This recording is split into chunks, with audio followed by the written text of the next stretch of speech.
अस्सलाम वालेकुम everyone. Welcome to traders journey. उम्मीद है कि आप सब लोग अपनी ट्रेडिंग कर रहे होंगे और लर्निंग का जो प्रोसेस है आपका वो चल रहा होगा। तो आज का लास्ट टाइम हमने बताता चलूँ कि हमने देखा था कि ट्रेडिंग व्यू, क्योंकि हम स्टार्ट से इन कोर्स स्टार्ट कर रहे हैं।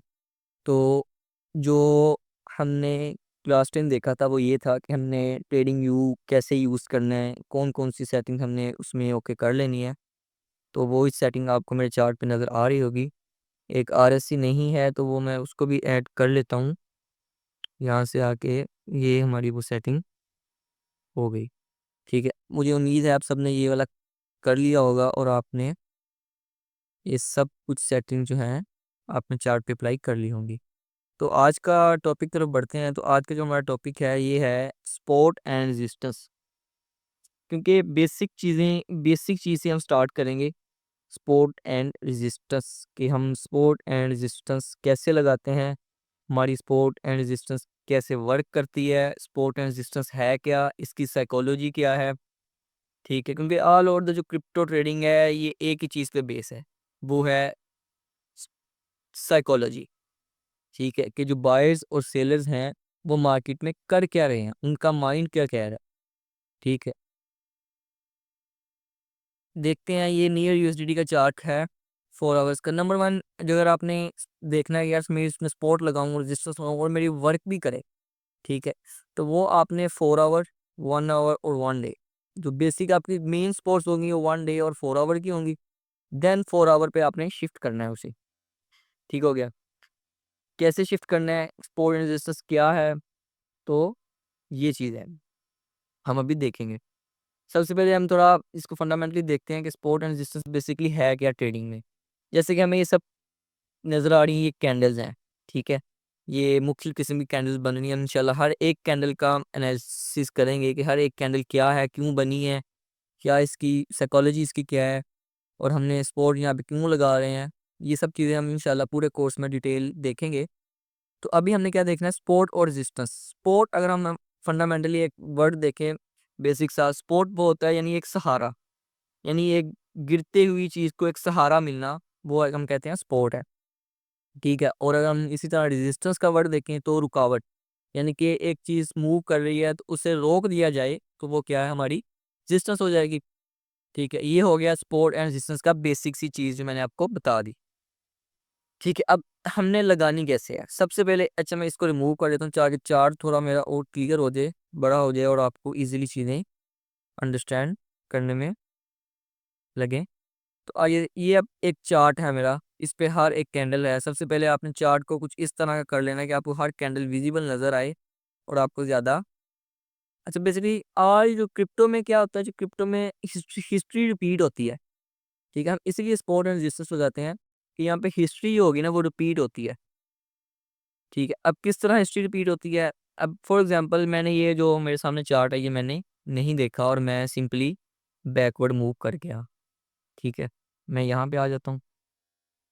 ठीक है, या मैं बैकवर्ड मूव कर गया, अब मैं यहाँ पे देखता हूँ, मैं ट्राई करता हूँ अगर रिप्ले मोड लग जाए यहाँ से।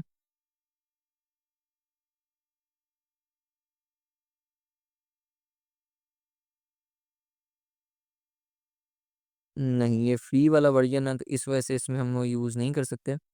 हम इस तरह देख लेते हैं, कोई इशू नहीं। अच्छा, क्या है कि मार्केट गिर रही थी तो अचानक एक चीज़ आई, उसने उसको सहारा दिया और दोबारा मार्केट ने अपने अच्छे मूव्स लिए।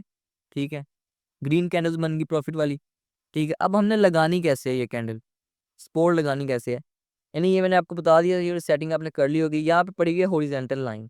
ठीक है, मैंने सिंपली यहाँ से उठा के यहाँ पे लाइन लगा दी। मैंने अभी नेक्स्ट, यानी यहाँ से पीछे पीछे जो थी, मैंने फॉर एग्जांपल मार्केट मेरे हिसाब से वो कहाँ पे थी, यहाँ पे मार्केट थी बस।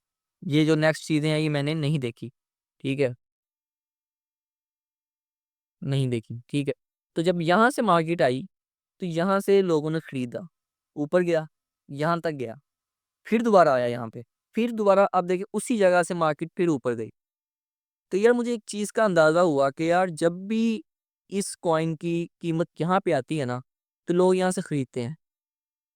ऊपर गई, ऊपर गई, जैसे एक गिलास है ना, तो लोग हर दफ़ा उसे जब भी वो 100 रुपए का होता है उसे खरीदते हैं। ठीक है, यहाँ पे उसकी कीमत क्या थी, जैसे 2.509 थी यहाँ पे इसकी कीमत। दोबारा जब फिर ये वाला कॉइन 2.505 का हुआ, 3 का हुआ, तो लोगों ने फिर बाय किया। अब मुझे यार लग गया कि यानी ये वाली जो चीज़ है ना, यहाँ पे जो है ना लोगों का इंटरेस्ट है। जब भी ये चीज़ इतने की होती है तो लोग इसे खरीदते हैं। तो नेक्स्ट टाइम मैं रेडी रहूंगा कि यार जब दोबारा फिर आएगी ना, तो मैं भी लोगों के साथ यहाँ पे बाय करूंगा। ठीक है, ताकि मैं भी प्रॉफिट कर सकूं। ठीक है, अब देखें नेक्स्ट मार्केट का मूव आया। मार्केट ने ऊपर गई, अपने मूव लगाए। ठीक है, देन मार्केट जब फिर दोबारा उसी पॉइंट पे आई, 2.5 वाले पॉइंट पे आई, दोबारा फिर मार्केट ने अपना पुल बैक लिया। दोबारा फिर मार्केट वहां पे आई, फिर मार्केट ने पुल बैक लिया। ठीक है, अब देखना क्या है कि यार हर दफा मार्केट इधर तक जाती है, लेकिन इससे ऊपर क्यों नहीं गई मार्केट। और अब फिर वो स्पोर्ट वाला कंसेप्ट को हम जरा इन्वर्ट करेंगे कि यार यहाँ पे भी कोई ऐसी चीज है जो मार्केट को ऊपर नहीं जाने देती। यहाँ से लोग सेल कर देते हैं, यानी कि लोगों को बस यहाँ तक का प्रॉफिट लगता है, लेकिन यहाँ से लोग सेल कर देते हैं। उनको यानी जाता है, वो डर जाते हैं कि यार हो ये ना हो कि मार्केट ऊपर जाने के ज्यादा नीचे आ जाए, तो हम इधर से इस प्राइस पे सेल कर दें। ठीक है, हम यही हॉरिजॉन्टल लाइन उठाएंगे और सिंपली यहाँ पे लगा देंगे। ठीक है, ये लाइन हमने यहाँ पे लगा दी। अब क्या हुआ कि अब देख रहे हैं हम कि ये वाली यहाँ से जो मार्केट है ऊपर जाती है, यहाँ पे मार्केट नीचे आ जाती है। ठीक है, अब ये यहाँ से नीचे मार्केट मैंने यहाँ पे भी लाइन लगा दी कि यहाँ से भी मार्केट नीचे आती है। अच्छा, ये सपोर्ट और रेजिस्टेंस हमारी कब कंफर्म होती है? जब एट लीस्ट 2 से 3 पॉइंट्स, 2 से 3 दफा एक ही पॉइंट से मार्केट ने मूव लिया हो, देन हम कहेंगे कि हमारी ये सपोर्ट वैलिड है। अदरवाइज अगर एक ही मूव देखेंगे तो वो हमारी सपोर्ट एंड रेजिस्टेंस वैलिड नहीं होगी। एट लीस्ट उस पॉइंट से मार्केट 2 दफा मूव किया हो, देन थर्ड टाइम हम वहां से एंट्री का सोच सकते हैं। ठीक है, किस तरह आपको एग्जांपल दिखाता हूँ। एक दफा यहाँ से मूव हुआ, बल्कि ये जो देखें, एक दफा यहाँ से मूव हुआ, दूसरी दफा यहाँ से मूव हुआ, तीसरी दफा मैं यहाँ पे रेडी हो गया। यहाँ से मैंने भी लोगों के साथ बाय कर लिया, मैंने भी प्रॉफिट कर लिया। चौथी दफा फिर, पांचवी दफा फिर, छठवीं दफा फिर। लेकिन एक टाइम आता है कि लोग कहेंगे कि यार यहाँ से बाय, यहाँ से सेल, यहाँ से बाय, यहाँ से सेल। लोग सोचेंगे कि यार कुछ ऐसा करो कि ज्यादा इस चीज की कीमत ज्यादा गिराओ। जब जिस चीज की कीमत जितना ज्यादा सस्ती होगी, हम उसको और सस्ते दामों में खरीदेंगे और महंगे दामों में बेचेंगे। ठीक है, फिर आप वो एक दीवार टाइप बन जाती है ना, कि उसमें टकरे बंदा मारता रहे एट द टाइम ही नहीं, टाइम आ जाता है जब वो ब्रेक हो जाती है। ठीक है, अब ये स्पोर्ट हमारी ब्रेक हो गई, ये वाली। ठीक है, अब इसमें स्पोर्ट एंड रेजिस्टेंस में जो एक कंसेप्ट आता है कि लोग यानी इस चीज़ में कंफ्यूज हो जाते हैं कि जो हमने स्पोर्ट लगानी है, वो आया कि कैंडल की विक पे लगानी है या इसकी बॉडी पे लगानी है। अगर हम देखें, ये मैं इसको रिमूव करता हूँ यहाँ से। अब यहाँ पे अब एक बंदा कंफ्यूज हो जाता है कि अब मैं ये यहाँ पे भी लगा सकता हूँ। ठीक है, अगर मैं देखूँ तो ये भी तो वही कैंडल है, तो ये यहाँ पे भी लगा सकता हूँ मैं। ठीक है, तो यहाँ पे भी लगा सकता हूँ। अब इस तरह जोन बन जाएगा, तो हम बाइंग करने में थोड़ा कन्फ्यूजन क्रिएट हो जाएगी कि यार यहाँ से बाय करूँ या यहाँ से बाय करूँ। ठीक है, इसका हल क्या है? हमने इस चीज़ को कैसे कन्फ्यूजन को दूर करना है? इसका हल ये है कि हमने देखना है कि हम कौन से पॉइंट पे करें कि हमारे ज़्यादा पॉइंट्स मीट करते हैं। किस तरह? अब देखें, अगर मैं यहाँ पे इस यानी बॉडी पे लगाता हूँ, ठीक है, इस बॉडी पे स्पॉट ड्रा करता हूँ,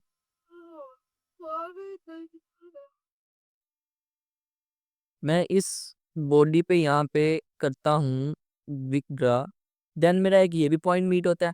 ठीक है, ये पॉइंट भी मीट होता है, ये पॉइंट भी मीट हो रहा है, और आगे जाके ये काम भी कर रहा है।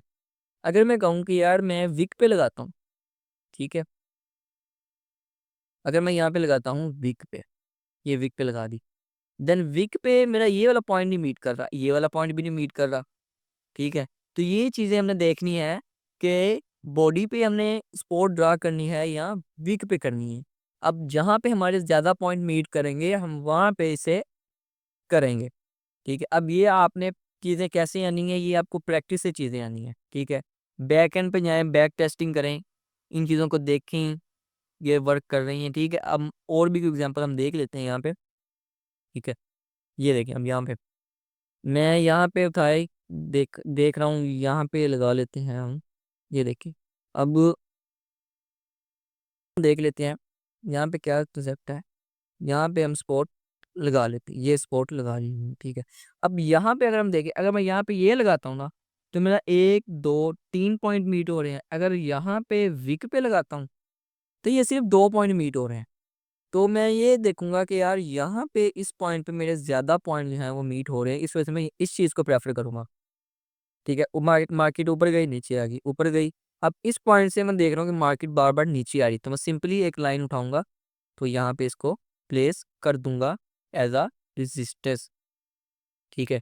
जैसे मार्केट यहाँ पे गई, डंप हो गई, ठीक है। जैसे यहाँ पे गई, डंप हो गई मार्केट,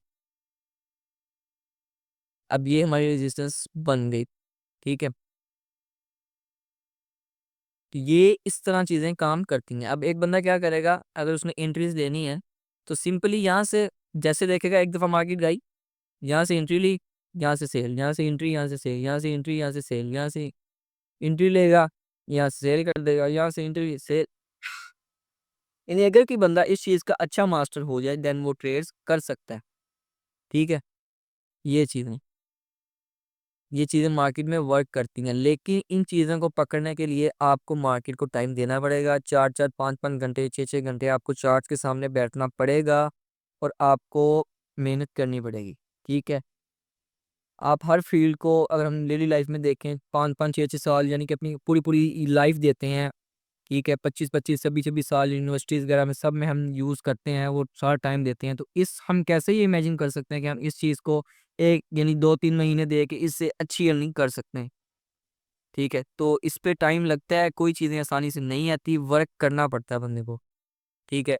ये हमने आज सपोर्ट और रेजिस्टेंस का कंसेप्ट देख लिया है। आपको रिव्यू करवा देता हूँ कि जिस जगह से मार्केट को सहारा मिलता है वो हमारी सपोर्ट होती है, जिस जगह से मार्केट रिजेक्ट होती है उसको रेजिस्टेंस कहते हैं। वहाँ पे हम सिंपली ये लाइन ड्रॉ कर लेंगे, हॉरिजॉन्टल लाइन, ठीक है। फिर एक रेक्टेंगल होता है, यानी कि जोन कैसे मार्क करना है, ठीक है। ये वाला जोन, इस जोन क्यों मार्क करना है और कहाँ पे मार्क करना है, किस स्पॉट पे, किस रेजिस्टेंस, ठीक है। वो कौन से एरिया जहाँ पे हमने जोन से वर्क लेना है, वहाँ पे हमारी एक लाइन काम नहीं करेगी, ठीक है। अगर हम यहाँ पे भी देखना, ये वाली जगह हो गई, ये वाली जगह हो गई, यहाँ पे जोन वर्कआउट की है, ठीक है।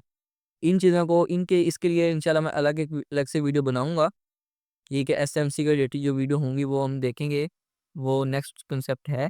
इन इस पे इनकी नेक्स्ट वीडियो इंशाल्लाह मिल जाएगी। तो अभी आपने क्या करना, सिंपली आपने कोई कोई से भी कॉइन सेलेक्ट कर देने, 20 15 20 कॉइन सेलेक्ट करके आपने उस पे एक 15 से 20 दिन 25 दिन आपने जितना हो सके आपने इस चार्ट को देखना है, क्योंकि यही चीज़ें मार्केट में वर्कआउट करती हैं। आपके सामने मैंने आपको बहुत सी एग्जाम्पल्स भी दिखा रही, ठीक है। तो आज के लिए ये सपोर्ट एंड रेजिस्टेंस और इसके रिलेटेड कॉन्सेप्ट है, डिमांड एंड सप्लाई, आपने नाम सुना होगा। इंशाल्लाह उस पे भी एक डिटेल वीडियो बनाएंगे इसी तरह की, कि डिमांड और सप्लाई क्या है, कहाँ पे डिमांड आती है, कहाँ पे सप्लाई होती है, उसका कंसेप्ट क्या है। इससे थोड़ा रिलेटेड है लेकिन हम उसके डिफरेंट वे में समझेंगे, ठीक है। तो आज के लिए इतना ही। अपने भाई को इजाज़त दें और दुआओं में याद रखें। चैनल को लाइक सब्सक्राइब शेयर कर दें ताकि नए आने वाले भाइयों के पास भी ये चीज़ें पहुंच जाएं। बेल आइकन को प्रेस कर दें ताकि आने वाली वीडियो का नोटिफिकेशन आपको मिल जाए। और मैंने एक कॉन्टैक्ट नंबर दे दिया है, आप कॉन्टैक्ट करके कम्युनिटी में ऐड हो सकते हैं, जहाँ पे यानी कि सारा दिन डिस्कशन चल रही होती है। तो आप फ्री में लर्निंग कर सकते हैं, वहाँ पे क्वेश्चंस के आंसर दिए जा रहे होते हैं प्रॉपर, मैं खुद भी आंसर कर रहा होता हूँ, ठीक है। ज़्यादातर मैं कम्युनिटी में एक्टिव भी होता हूँ, तो आप ज़्यादा से ज़्यादा फ़ायदा उठाएँ और इस चीज़ को वर्क दें, वर्क करें। तो आज के लिए इतना ही, नेक्स्ट वीडियो तक के लिए इजाज़त दें। ओके जी, गुड लक, खुदा हाफ़िज़।